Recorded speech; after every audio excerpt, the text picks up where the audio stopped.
Bab ke-172. Kabar buruk untuk Helmi. Pada akhirnya acara menginap di hotel menjadi acara yang besar.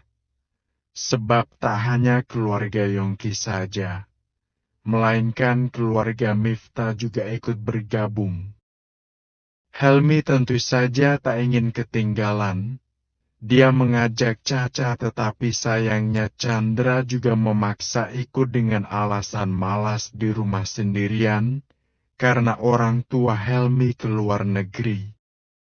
"Ayunda, aku kok tidak melihat abang kamu?"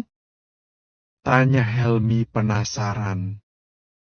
"Abang menemani Kak Nala istirahat, katanya sih masuk angin," jawab Ayunda. 2 hari yang lalu Nala tampak sehat. Sepertinya Arjun terlalu keras menghajar istrinya, gumam Helmi.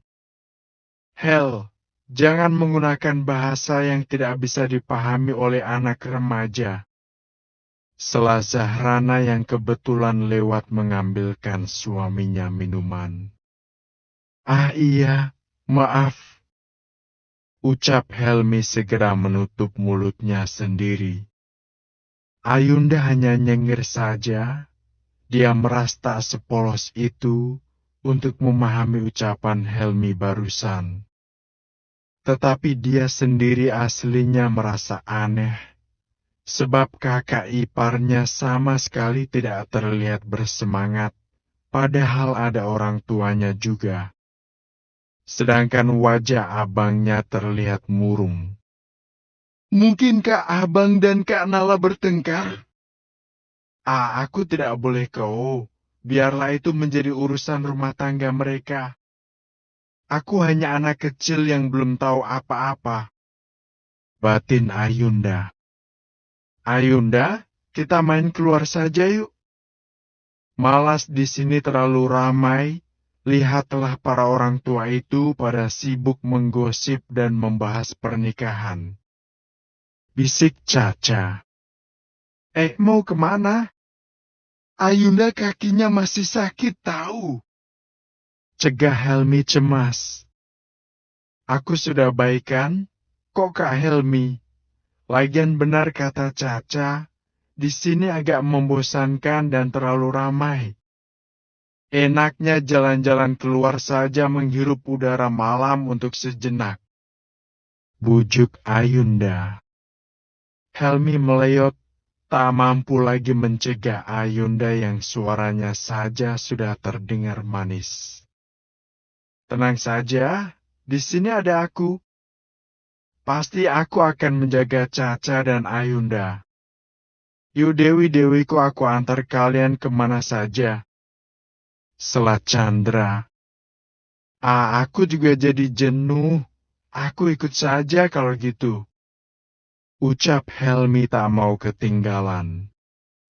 Tetapi baru beberapa langkah saja terdengar suara nyaring Nesen yang menyahut. "Hel, kemari sebentar. Ada hal penting yang mau bicarakan." Nesen langsung mengepalkan tangan kesal, tetapi segera berbalik dan tersenyum manis. "Aku nanti susul kalian ya," ucap Helmi segera berlari menghampiri kegoromlan keluarga Miftah dan Yongki. Caca tertawa, sangat tahu apa yang tengah dipikirkan oleh kakaknya itu. "Kita mau kemana ini?" tanya Chandra antusias. "Jalan-jalan aja keluar," jawab Ayunda. "Kemanapun itu, asalkan bersamamu aku siap menemani," jawab Chandra. "Chandra, kamu suka sekali menggombal. Pantas saja banyak sekali yang naksir kamu. Jangan-jangan kamu punya bakat seperti Kak Helmi dalam merayu perempuan," canda Ayunda. "Ini tidak ada sangkut pautnya dengan kepelaibuan Kak Helmi, tapi memang pada dasarnya aku yang memiliki daya tarik tinggi. Jadi tanpa aku mengucapkan sepatah kata mereka sudah pada lengket. Jawab Chandra percaya diri. Ayunda, kamu jangan tertipu oleh Muslia Chandra. Dia tidak seramah yang kamu kira. Pada dasarnya dia cowok yang judes dan angkuh. Bersikap manis begini hanya padamu. Sela Caca. Hei Ca, kamu salah mengartikan sikapku. Itu karena aku memang tipe cowok yang setia. Tidak mudah tergoda oleh kecantikan semata. Aku malah risih tahu kalau ada cewek genit dan ganjen. Timpal Chandra tak terima. Aku kan tidak mengatakan kamu playboy, tapi judes dan angkuh. Balas Caca memperjelas ucapannya. Kalian diamlah, jangan berkelahi lagi. Lihatlah itu bukannya Kak Yusuf ya. Ngapain dia malah bengong di kursi pinggir kolam sendirian? Sela Ayunda. Mana aku tahu? Balas Caca sewot. Loh, bukannya kamu suka dia? Tidak inginkah kamu mendekatinya? Sela Ayunda. Apa? Caca naksir cowok? Wah, kalau gitu kita harus ke sana. Aku ingin melihat bagaimana wajahnya sampai membuat si tombol ini jatuh cinta. Jawab Chandra heboh. HST, aku juga punya harga diri tahu. Mana mungkin aku merendahkan diriku mengejar duluan. Sela Caca merasa kerepotan. Tenang saja, aku dan Chandra akan diam dan pura-pura tidak tahu. Sela Ayunda. Ayo kita ke sana dan sapa calon iparku. Ajak Chandra sekaligus meledek sepupunya. Jika kamu berani membuka mulut akan aku dorong kamu ke kolam renang. Ancam Caca. Silakan, aku yakin Ayunda akan menolongku. Tantang Chandra. Hei, aku tidak bisa berenang ya. Balas Ayunda. Rasain lu. Timpal Caca sambil menampol pundak Chandra. Sesampainya di dekat Yusuf, lelaki itu tampak sangat kaget. Assalamualaikum. Sapa Ayunda. Waalaikumsalam. Jawab Yusuf sopan. Kak Yusuf kenapa di sini sendirian? Tanya Ayunda. Tidak apa-apa, hanya menikmati indahnya malam. Silakan kalian duduk di sini. Balas Yusuf ramah. Sekilas Ayunda melihat wajah Yusuf dari samping, terkena pantulan cahaya rembulan dengan postur hidung yang mancung dan dagu runcing semakin menambah ketampanan. Ampun deh, Kak Yusuf malam ini ganteng sekali. Kau kelamaan di sini aku bisa jatuh hati pada parasnya. Itu tidak boleh, sebaiknya aku memberi waktu berduaan pada Caca.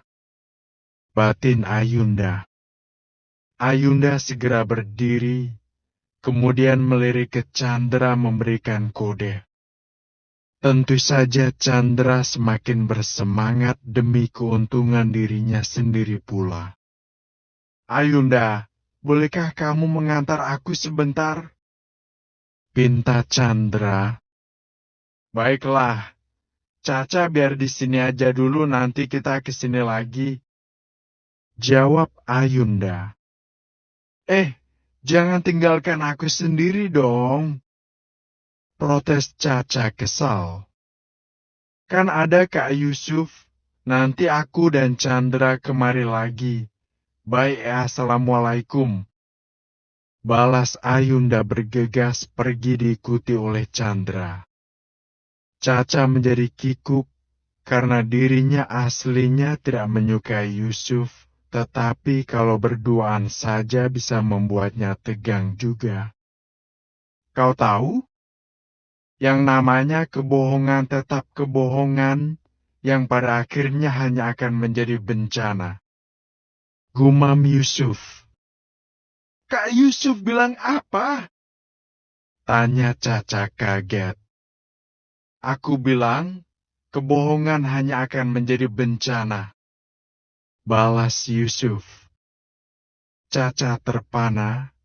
Wajah Yusuf yang menghanyutkan dan serius terlihat sangat berkarisma, memiliki aura yang kuat tapi sangat menakutkan. Seolah pada pandangan Yusuf begitu tajam sampai bisa menembus pikirannya.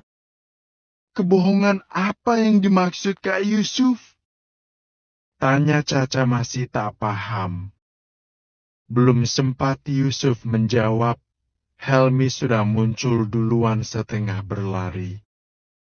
Ca, mana Ayunda? Tanya Helmi. Tadi pergi bersama Chandra, tapi tidak tahu kemana. Jawab Caca. Hanya berduaan saja. Pekik Helmi marah. Iya. Jawab Caca kebingungan. Ais, sudah aku bilang, jangan biarkan Chandra dan Ayunda berduaan saja. Sergah Helmi berlalu pergi.